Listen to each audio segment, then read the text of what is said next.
Assalamualaikum warahmatullahi wabarakatuh. Perkenalkan, nama saya Rahma Nuraeni dengan NIM 2502010111310 dari program studi manajemen kelas MJ 220. Pada video ini saya akan mempresentasikan tugas mata kuliah pasar dan lembaga keuangan mengenai fenomena pinjaman online atau pinjol yang saat ini marak terjadi di tengah masyarakat, termasuk di kalangan mahasiswa.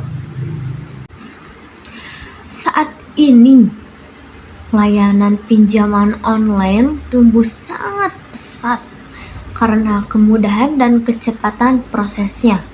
Namun, di balik kemudahan tersebut, banyak masyarakat termasuk mahasiswa yang justru terjebak dalam lingkaran utang yang sulit dilunasi.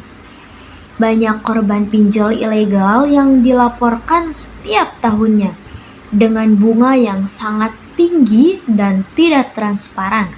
Bahkan tidak sedikit korban yang terjebak pola gali tutup lubang, yaitu meminjam dari pinjol lain untuk membayar utang pinjol sebelumnya, sehingga jumlah pinjaman terus membengkak jauh dari luar kemampuan bayar mereka.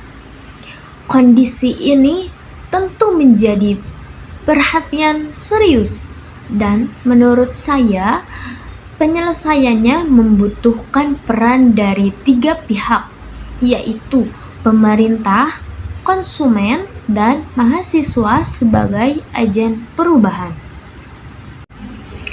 Menurut saya, hal pertama yang harus dilakukan oleh pemerintah adalah memperkuat regulasi dan menindak tegas pinjol ilegal. Misalnya melalui otoritas jasa keuangan dan Satgas Pemberantasan Aktivitas Keuangan Ilegal yang harus terus aktif menutup dan menindak platform pinjol ilegal serta praktik bunga yang mencekik konsumen. Kedua, pemerintah perlu mengawasi distribusi aplikasi pinjol ilegal di platform digital seperti App Store dan media sosial, lalu segera memblokirnya begitu ditemukan, supaya tidak terus menjangkau korban baru. Selanjutnya, ketiga, pemerintah harus aktif mengencarkan edukasi literasi keuangan digital kepada masyarakat, terutama kepada kelompok rentan dan mahasiswa, agar mereka memahami resiko pinjol dan bisa membedakan antara pinjol legal dan pinjol yang ilegal. Dari sisi konsumen, hal pertama yang harus dilakukan adalah selalu memastikan platform pinjaman online yang digunakan sudah terdaftar dan diawasi oleh OJK sebelum memutuskan untuk mengajukan pinjaman. Kedua, konsumen perlu meningkatkan literasi keuangan pribadi, misalnya dengan membuat anggaran bulanan dan mengelola keuangan dengan baik, sehingga tidak mudah tergoda menggunakan pinjol secara berlebihan. Sebagai mahasiswa, saya melihat ada beberapa hal yang bisa dilakukan sebagai agen perubahan.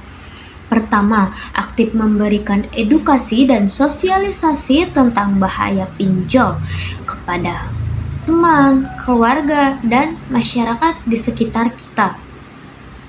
Kedua, terlibat aktif dalam komunitas atau organisasi kampus yang fokus pada literasi keuangan untuk memberikan pendampingan langsung kepada masyarakat yang membutuhkan.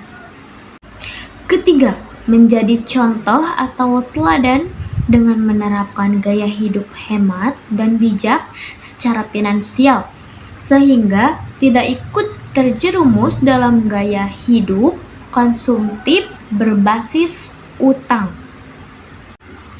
Keempat, menyuarakan keresahan terhadap isu melalui karya tulis, konten edukatif di media sosial, maupun riset kampus sebagai bentuk advokasi nyata mahasiswa terhadap masalah yang ada di masyarakat.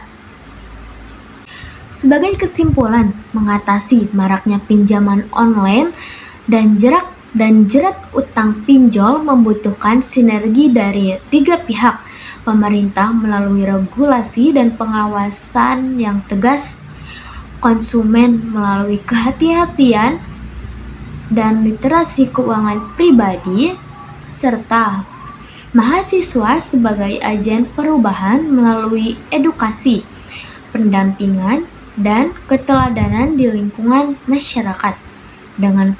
Dengan kolaborasi ketiga pihak ini, saya yakin jeratan utang pinjol dapat diminimalisir secara bertahap. Demikian presentasi yang dapat saya sampaikan. Mohon maaf bila terdapat banyak kesalahan dalam setiap kata yang saya ucapkan. Terima kasih atas perhatiannya. Wassalamualaikum warahmatullahi wabarakatuh.